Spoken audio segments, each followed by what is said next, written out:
Free game မကန်ခင်စေကြီးရိုနယ်တို့ပြောလေးရှိတဲ့စကားကဘာအဓိပ္ပာယ်လဲ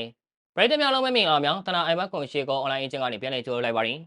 ရိုနယ်ဒိုအပေါ်လုံးသမိုင်းမှာတော့ free kick ဘီရင်တွေကတပားဖြစ်ပါတယ်ခေါင်းတိုင်ဘော်တွေကောင်းတယ် long range အဝေးကန်ချက်တွေနဲ့ဂိုးသွင်းယူနိုင်တယ်အနီးကပိတ်သွင်းမှု tet in တွေပိုင်နိုင်တယ်နေရာယူမှန်တယ် free kick ပလက်တီစားတဲ့ဆက်ပြီးတွေကနေဂိုးရယူနိုင်တယ်ဒီလိုပုံစံအမျိုးမျိုးဂိုးသွင်းနိုင်တဲ့စွမ်းရည်ကြောင့်ရိုနယ်ဒိုအပေါ်လုံးသမိုင်းမှာဘယ်ကစားသမားတက်ကိုမဆို professional သွင်းဂိုးပုံမှန်များပြတာဖြစ်ပါတယ်ရိုနယ်ဒိုဟာ free kick မကန်ခင်သူ့ကိုယ်သူယုံကြည်ချက်ပေးတဲ့စကားတွေပြောလေးရှိပါတယ်။ဘုရားသခင်ရဲ့နာမည်ကိုတိုင်တီးပြီးပြောလေးရှိသလိုသူ့ဘာသာလည်း motivate ပြန်ပေးလေးရှိတာပါ။ free kick မကန်ခင်မှာ Ronaldo ဟာဘောလုံးကိုခက်လန်းလန်းမှနေရာယူခဲ့ပြီးနှုတ်ကနေတစုံတရာကိုရေရွတ်နေခဲ့တာဖြစ်ပါတယ်။ Ronaldo ဟာဆက်စချင်းပေါ်တူဂီလို versus marca လို့ပြောလိုက်တာပါ။အဲဒီစကားလုံးရဲ့အဓိပ္ပာယ်က Ronaldo ကသူ့ကိုယ်သူမင်းဂိုးသွင်းနိုင်တယ်ဆိုပြီးပြောလိုက်တာဖြစ်ပါတယ်။နောက်ထပ်စကားလုံးကတော့ Bismillah ဖြစ်ပါတယ်။ဒီစကားဟာအစ္စလာမ်နဲ့သက်ဆိုင်တဲ့စကားဖြစ်ပြီးမြန်မာလိုအလားအရှင်မြတ်ရဲ့အမိနာမတော်အရာလို့ဆိုလိုချင်တာပါ။ Ronaldo ပြောခဲ့တဲ့စကားရဲ့အဓိပ္ပာယ်အပြည့်အစုံက Bish Marka Bismillah မြန်မာလိုအလားအရှင်မြတ်ရဲ့အမိနာမတော်အတိုင်းမင်းဂိုးသွင်းနိုင်တယ်ဆိုတဲ့သဘောဖြစ်ပါတယ်။နောက်ထပ်တစ်ပွဲမှာလည်း Ronaldo ဟာမင်းလုံနိုင်တယ်မင်းလူတိုင်းကိုကြောင်ကန်နိုင်တယ်ဒါမျိုးတွေမင်းအရင်ကလှုပ်ဖူးတယ်မင်းလုံနိုင်တဲ့အရာတွေပဲလို့ဆိုပြီးပြောနေခဲ့ဘူးတာပါ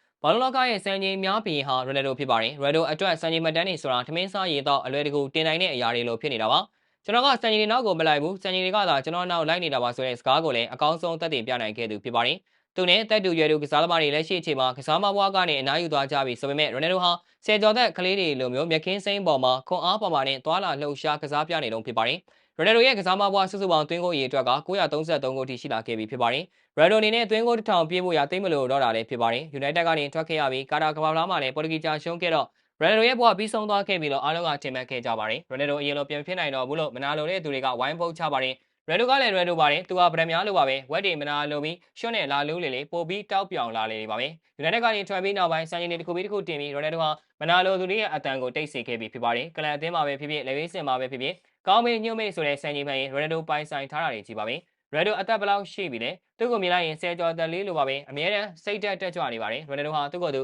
စက်ရုံလူသားအဖြစ်ခံယူထားသူပါကိုယ့်ကိုယ်စက္ကန့်ပိုင်းလေးတောင်အနားပေးဖို့စိတ်ကူးမရှိပါဘူးဒီလိုຢာတွေကြောင့်လည်းသူဟာ greatest of all time ဆိုတဲ့ဂုတ်ဖွဲ့ကြီးကိုရရှိထားတာဖြစ်ပါတယ်ဟုတ်ကဲ့ပါခင်ဗျာဗီဒီယိုလေးကတော့ပါပဲနောက်နေ့မှာလည်းအားကစားနဲ့ပတ်သက်တဲ့သတင်းကြောင်းတွေကိုတင်ဆက်ပေးသွားမှာဖြစ်တာကြောင့်ကျွန်တော်ရဲ့ page လေးကို like and follow လုပ်ပြီးဒီဗီဒီယိုလေးကိုလည်း share ပေးကြပါဦးလို့ပြောရင်းနဲ့ညီကုန်းချုပ်လိုက်ရပါတယ်ခင်ဗျာ